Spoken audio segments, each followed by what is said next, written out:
ಇನ್ನು ಬಹಳ ಮಂದಿಯಲ್ಲಿ ಇದ್ದಂತ ಪ್ರಶ್ನೆ ಅಂತ ಅಂದ್ರೆ ನಿನ್ನೆ ಕಲಾಪ ನಡೆಯುವಂತ ಸಂದರ್ಭದಲ್ಲಿ ಅಂಥದ್ದೇನಾಯ್ತು, ಯಾವ ಕಾರಣಕ್ಕಾಗಿ ಈ ತರನಾದಂತ ಪದಗಳನ್ನ ಸಿ.ಟಿ. ರವಿಯವರು ಆಡಿದ್ರು ಅನ್ನುವಂಥದ್ದು ಆರೋಪ ಅನ್ನುವಂಥ ವಿಚಾರ. ಇದ್ರ ಬಗ್ಗೆ ವಿವರಣೆಯನ್ನ ಕೊಡಬೇಕಾಗಿದ್ದಂಥದ್ದು ಲಕ್ಷ್ಮೀ ಹೆಬ್ಬಾಳ್ಕರ್ ಅವರು ನಿನ್ನೆ ಮಾತನಾಡುವಂತ ಸಂದರ್ಭದಲ್ಲಿ ಅವರು ಬಹಳ ಭಾವುಕರಾಗಿದ್ರು. ನಾನು ನೊಂದಿದ್ದೀನಿ, ಆಮೇಲೆ ಮಾತಾಡ್ತೀನಿ ಅನ್ನುವಂತ ಹೇಳ್ತಾ ಇದ್ರು. ಇವತ್ತು ಬಹಳ ಸುದೀರ್ಘವಾಗಿ ಈ ವಿಚಾರವಾಗಿ ಅವರು ಪ್ರಸ್ತಾಪ ಮಾಡ್ತಾರೆ. ಯಾವ್ಯಾವ ಕಾರಣಕ್ಕಾಗಿ ಗಲಾಟೆ ಆಯ್ತು, ಸಿ.ಟಿ. ರವಿಯವರು ಏನೇನು ಹೇಳಿದ್ರು ಅನ್ನುವಂಥ ವಿಚಾರವಾಗಿ ಲಕ್ಷ್ಮೀ ಹೆಬ್ಬಾಳ್ಕರ್ ಅವರು ಹೇಳ್ತಾ ಬಹಳ ಭಾವುಕರಾಗ್ತಾರೆ. ಅಷ್ಟೇ ಅಲ್ಲ, ಇಷ್ಟೆಲ್ಲ ಆಗ್ತಾ ಇದ್ದಂಥ ಸಂದರ್ಭದಲ್ಲಿ ಅಲ್ಲಿದ್ದಂಥ ಬಿಜೆಪಿಯ ಸದಸ್ಯರುಗಳ ನಡವಳಿಕೆ ಹೇಗಿತ್ತು ಅಂತ ಅಂದ್ರೆ ಒಂದು ರೀತಿ ಧೃತರಾಷ್ಟ್ರನ ರೀತಿಯಾಗಿ ಅವರೆಲ್ಲ ಕಂಡು ಬರ್ತಾ ಇದ್ರು ನನಗೆ ಅಂತ ಹೇಳಿ ಅದಕ್ಕೆ ಬೇರೆ ಬೇರೆ ತರಣ ಅಂತ ಆಯಾಮಗಳನ್ನು ಕೂಡ ಕೊಡ್ತಾರೆ. ಇದು ಲಕ್ಷ್ಮೀ ಹೆಬ್ಬಾಳ್ಕರ್ ಅವರ ಮಾತುಗಳಾಗಿತ್ತು. ಇದಕ್ಕೆ ಕೌಂಟರ್ ಆಗಿ ಸಿ.ಟಿ. ರವಿಯವರು ಕೂಡ ಕೆಲ ಆರೋಪಗಳನ್ನ ಅವರು ಪೊಲೀಸ್ ವಶದಲ್ಲಿದ್ದಂತೆ ಸಂದರ್ಭದಲ್ಲೇ ಮಾಡ್ತಾರೆ. ಹಾಗಾದ್ರೆ ಇವತ್ತು ಬೆಳಗ್ಗೆಯಿಂದನೂ ಕೂಡ ಲಕ್ಷ್ಮೀ ಹೆಬ್ಬಾಳ್ಕರ್ ಹೊಸ ಸಿ.ಟಿ. ರವಿ ಅನ್ನುವಂಥದ್ದು ಹೇಗೆ ಕಂಡು ಬಂತು, ಬನ್ನಿ ರಿಪೋರ್ಟ್ ಅಲ್ಲಿ ನೋಡ್ಕೊಬೋಣ.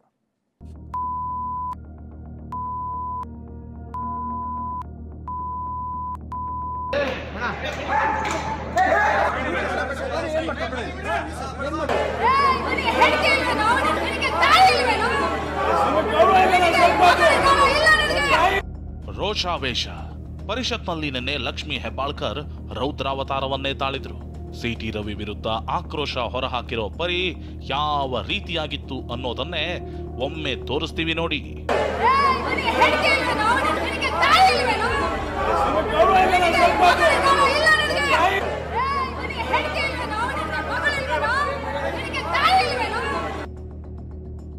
ನಾನು ಒಬ್ಬ ತಾಯಿ, ಆ ಪದ ಬಳಸೋಕೆ ಅಸಹ್ಯ ಆಗತ್ತೆ.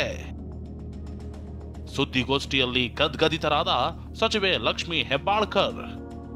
ನಿನ್ನೆ ಘಟನೆ ಬಳಿಕ ಕುಗ್ಗಿ ಹೋಗಿರೋ ಸಚಿವೆ ಲಕ್ಷ್ಮೀ ಹೆಬ್ಬಾಳ್ಕರ್ ಇಂದು ಮತ್ತೆ ಗದ್ಗದಿತರಾಗಿದ್ದಾರೆ. ನಾನು ಒಬ್ಬ ತಾಯಿ, ನನ್ನ ತೇಜೋವಧೆ ಮಾಡೋಕೆ ನೋಡಿದ್ರು.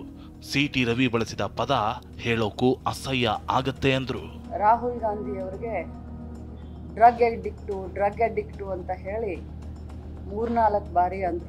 ಡ್ರಗ್ ಅಡಿಕ್ಟ್ ರಾಹುಲ್ ಗಾಂಧಿ ಯಾಕೆ ಅಂತೀರಾ? ಹಾಗಾದ್ರೆ ತಾವು ಕೂಡ ಆಕ್ಸಿಡೆಂಟ್ ಮಾಡಿದಿರಲ್ಲ, ಹಾಗಾದ್ರೆ ತಾವು ಕೂಡ ಕೊಲೆಗಾರರಾಗ್ತಿರಲ್ಲ ಅಂತ ಅಂದೆ. ನಾನು ಹಾಗೆ ಅಂದ ತಕ್ಷಣನೇ ತಿರುಗಿ ತಾವೆಲ್ಲರೂ ಕೇಳಿದ್ದೀರಾ, ನನಗೆ ಆ ಪದವನ್ನು ಬಳಸಲಿಕ್ಕೆ ತುಂಬ ಅಸಹ್ಯ ಆಗುತ್ತೆ. ನಾಗರಿಕ ಸಮಾಜದಲ್ಲಿ, ರಾಜಕಾರಣದಲ್ಲಿ ಭಾಳಷ್ಟು ಧೈರ್ಯ ಮಾಡಿ, ಭಾಳಷ್ಟು ಕಷ್ಟದಿಂದ ಒಬ್ಬ ಸಾಮಾನ್ಯ ಕಾರ್ಯಕರ್ತೆಯಾಗಿ ಇಲ್ಲಿವರೆಗೆ ರಾಜ್ಯದ ಎಲ್ಲ ಮಹಿಳೆಯರನ್ನ ಪ್ರತಿನಿಧಿಸ್ತಾ ಇದ್ದೀನಿ. ಇಂಥ ಸಂದರ್ಭದಲ್ಲಿ ನನಗೆ ಆ ಮಾತನ್ನು ಒಮ್ಮೆ ಎಲ್ಲ 10 ಬರೆ ಹೇಳಿ ನನ್ನನ್ನು ತೇಜೋವಧೆ ಮಾಡಿದ್ರು. ಇದಕ್ಕೆಲ್ಲ ಹೆದರೋದಿಲ್ಲ ನಾನು. ಆದರೆ ನಾನು ಕೂಡ ಒಬ್ಬ ತಾಯಿ, ಒಬ್ಬ ಅಕ್ಕ, ಒಬ್ಬ ಅತ್ತೆ. ಇವತ್ತು ನನ್ನನ್ನು ನೋಡಿ ಸಾವಿರಾರು ಮಹಿಳೆಯರು ರಾಜಕಾರಣಕ್ಕೆ ಬರಬೇಕು ಅಂತ ಅಂತಿರ್ತಾರೆ. ಇರುವಂಥ ನಮ್ಮವ್ರಿಗೇನೆ ಅದು ಸದನದಲ್ಲಿ ಈ ರೀತಿ ಮಾತಾಡಿದ್ರೆ ಬಹಳ ಹರ್ಟ್ ಆಗುತ್ತೆ. ಇಷ್ಟಕ್ಕೆ ಸುಮ್ಮನಾಗದ ಸಚಿವೆ ಲಕ್ಷ್ಮೀ ಹೆಬ್ಬಾಳ್ಕರ್ ವಿಧಾನ ಪರಿಷತ್ ಅನ್ನೋದು ಹಿರಿಯರ ಚಿಂತಕರ ಚಾವಡಿ. ಆದ್ರೆ ಸಿ.ಟಿ. ರವಿ ಆ ಪದವನ್ನ ಬಳಸ್ತಾ ಇದ್ರೆ ಬಿಜೆಪಿ ಸದಸ್ಯರು ಅದನ್ನ ಧೃತರಾಷ್ಟ್ರರಂತೆ ನೋಡ್ತಾ ನಿಂತಿದ್ರು ಅಂತ ಬೇಸರ ಹೊರಹಾಕಿದ್ರು. ವಿಧಾನ ಪರಿಷತ್ತು ಅಂತಂದ್ರೆ ಹಿರಿಯರ ಚಾವಡಿ, ಬುದ್ಧಿವಂತರ ವೇದಿಕೆ. ಆ ವೇದಿಕೆಯಲ್ಲಿ ಅವ್ರು ಮಾತನಾಡಬೇಕಾದ್ರೆ ಎಲ್ಲರೂ ಧೃತರಾಷ್ಟ್ರ ಆದ್ರು. ಅದು ಭಾಳ ಕೆಟ್ಟ ಅನ್ಸ್ತು.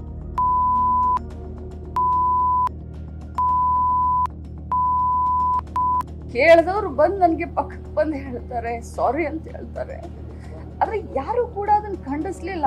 ನಮ್ಮ ಪಕ್ಷದವ್ರು ನನ್ನ ಬೆನ್ನಿಗೆ ನಿಂತ್ಕೊಂಡು ಅಂಬೇಡ್ಕರ್ ಅವ್ರಿಗೆ ಅಪಮಾನ ಮಾಡಿದಿರಂತ ನಾವೆಲ್ಲ ಹೇಳುವಂತ ಸಂದರ್ಭದಲ್ಲಿ ರಾಹುಲ್ ಗಾಂಧಿ ಅವ್ರನ್ನ ಯಾಕೆ ಮಧ್ಯದಲ್ಲಿ ಎಳ್ಕೊಂಡು ಬರ್ತೀರಾ ಅಂತ ನಾನು ಮಾತಾಡಿದಕ್ಕೆ ಈ ರೀತಿ ಮಾತಾಡ. ಪೊಲೀಸರನ್ನೇ ದುರ್ಬಳಕೆ ಮಾಡಿಕೊಂಡು ಹಲ್ಲೆ ಮಾಡಿದ್ದೀರಿ ಅಲ್ವಾ, ಅತ್ತೆಗೊಂದು ಕಾಲ ಸೊಸೆಗೊಂದು ಕಾಲ ಬರುತ್ತೆ ಅಂತ ಸಿ.ಟಿ. ರವಿ ಆಕ್ರೋಶ ಹೊರಹಾಕಿದ್ರು.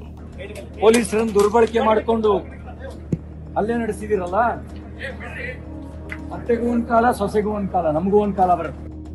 ನಿನ್ನೆ ಘಟನೆ ಕುರಿತು ಮಾತನಾಡಿರುವ ಡಿಸಿಎಂ ಡಿ.ಕೆ. ಶಿವಕುಮಾರ್, ಅದು ಲಕ್ಷ್ಮೀ ಹೆಬ್ಬಾಳ್ಕರ್ ಅವರ ಕ್ಷೇತ್ರ. ಇಷ್ಟೆಲ್ಲ ಮಾತಾಡಿದ್ರು ಸಿ.ಟಿ. ರವಿ ಅವರನ್ನ ಜನರು ಬಿಟ್ಟಿದ್ದೆ ಪುಣ್ಯ ಅಂದ್ರು. ಏನ್ ಅವ್ರನ್ನ ಬಂಧಿಸ್ತಾ ಇದಾರ, ಏನ್ ಕೊಲೆ ಮಾಡ್ತಾ ಇದಾರ ಅವ್ರನ್ನ? ಸದ್ಯ ಪುಣ್ಯ ಆ ಲಕ್ಷ್ಮೀ ಹೆಬ್ಬಾಳ್ಕರ್ ಕ್ಷೇತ್ರದಲ್ಲಿ ಇರೋದು. ಕಾರ್ಯಕರ್ತರಿಗೆ ಗೊತ್ತಾಗಿ ಕೊಲೆಗೆ ಸ್ವಾಭಾವಿಕ. ಎಲ್ಲರಿಗೂ ಕೂಡ ಆ ತಾಯಿಗೆ, ಹೆಣ್ಮಗಳಿಗೆ, ಅವರ ಪ್ರತಿನಿಧಿಗೆ ಅವಮಾನ ಆದಾಗ, ಈ ಥರ ಮಾಡಿದಾಗ ಎಲ್ಲರೂ ಕೂಡ ಈಗ ಇವ್ರು ಯಾಕೆ ಪ್ರತಿಭಟನೆ ಮಾಡಕ್ಕೆ ಬರ್ತಾ ಇದ್ದಾರೆ?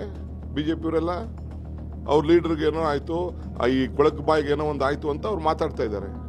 ಈ ಕೊಳಕುಬಾಯಿ ಹೊಸಲ್ಲ. ಸಿದ್ದರಾಮಯ್ಯನವರು, ಸಿದ್ದರಾಮುಲ್ಲಾ ಖಾನ್, ಬೇರೆ ಬೇರೆಯವ್ರಿಗೆಲ್ಲ ಬೇರೆ ಬೇರೆ ಪದಗಳೆಲ್ಲ ಬೆಳೆಸಿದ್ದಂಥದ್ದೆಲ್ಲ ಕೂಡ ಇದೆ.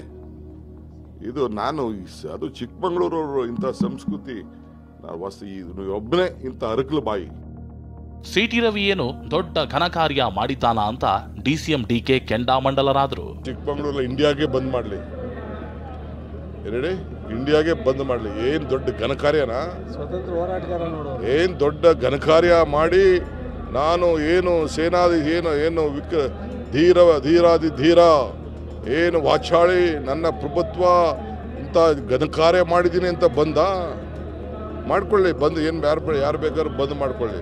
BJP ಲೀಡ್ರು, ಎಲ್ಲ ಲೀಡ್ರುಗಳು, ಶಾಸಕರು, ಇರೆಸ್ಪೆಕ್ಟಿವ್ ಆಫ್ ಜೆಂಡರ್, ಹೆಣ್ಮಕ್ಳಾಗಿರ್ಬೋದು ಗಂಡು ಮಕ್ಕಳಾಗಿರ್ಬೋದು, ಎಲ್ಲ ಲೀಡರ್ಸು ಯಾರಿದ್ದಾರೆ ಅವರು ಇವ್ರು ಮಾತಾಡೋದು ಮಾತು ಸರಿನೋ ಇಲ್ಲೋ ಅಂತ ಫಸ್ಟು ಹೇಳಲಿ. ಸಿಟಿ ರವಿ ನಡೆಗೆ ಮಹಿಳಾ ಆಯೋಗದ ಅಧ್ಯಕ್ಷೆ ಡಾಕ್ಟರ್ ನಾಗಲಕ್ಷ್ಮಿ ಚೌಧರಿ ಖಂಡಿಸಿದ್ರು. ಅದು ಯಾರ ಹಕ್ಕೂ ಇಲ್ಲ, ಯಾರು ಮಾತಾಡ್ಕೂಡ್ದು ಸಹ. ಈ ಕೀಳಿರಿಮೆ ಮಾತುಗಳಿದಾವಲ್ಲ, ಇದು ಮಾರಕ ಸಮಾಜಕ್ಕೆ. ಆಮೇಲೆ ಇವತ್ತು ಹೆಣ್ಣು ಮಕ್ಕಳು ಬಹಳ ಕಷ್ಟಪಟ್ಟು ಮುಂದೆ ಬರ್ತಾರೆ. ಸೊ ಹಾಗಾಗಿ ಯಾರು ಸಹ ಅವಳ ವಿರುದ್ಧವಾಗಿ ಈ ತರ ಪದಗಳನ್ನ ಯಾವುದೇ ಹೆಣ್ಣು ಮಗಳಿಗೂ ಸಹ ಉಪಯೋಗ ಮಾಡಿಕೊಡುದು. ಆದರೆ ಪರಿಷತ್ ಸಭಾಪತಿ ಬಸವರಾಜ ಹೊರಟ್ಟಿ ಈ ವಿವಾದಕ್ಕೆ ಸ್ಫೋಟಕ ಟ್ವಿಸ್ಟ್ ಕೊಟ್ಟರು. ಸಿಟಿ ರವಿ ಅವರ ಅಶ್ಲೀಲ ಪದ ರೆಕಾರ್ಡ್ ಆಗಿಲ್ಲ, ಆದರೆ 4 ಜನ ಕಾಂಗ್ರೆಸ್ MLCಗಳು ಸಾಕ್ಷಿ ಹೇಳಿದ್ದಾರೆ ಎಂದಿದ್ದಾರೆ. ಅದು ರೆಕಾರ್ಡ್ ಆಗಿಲ್ಲ, ಸಾಕ್ಷಿ ಹೇಳಿದ್ದಾರೆ 4 ಮಂದಿ. ಒಂದು ಯಾವುದೋ ಟಿವಿಯಲ್ಲಿ ರೆಕಾರ್ಡ್ ಮೊಬೈಲ್ದಾಗ ಅವ್ರು ತೋರಿಸಿದ್ರು ಅಂದದ್ದು. ಬಟ್ ಅದು ನಮಗೆ ಕ್ಲಿಯರ್ ಇಲ್ಲ.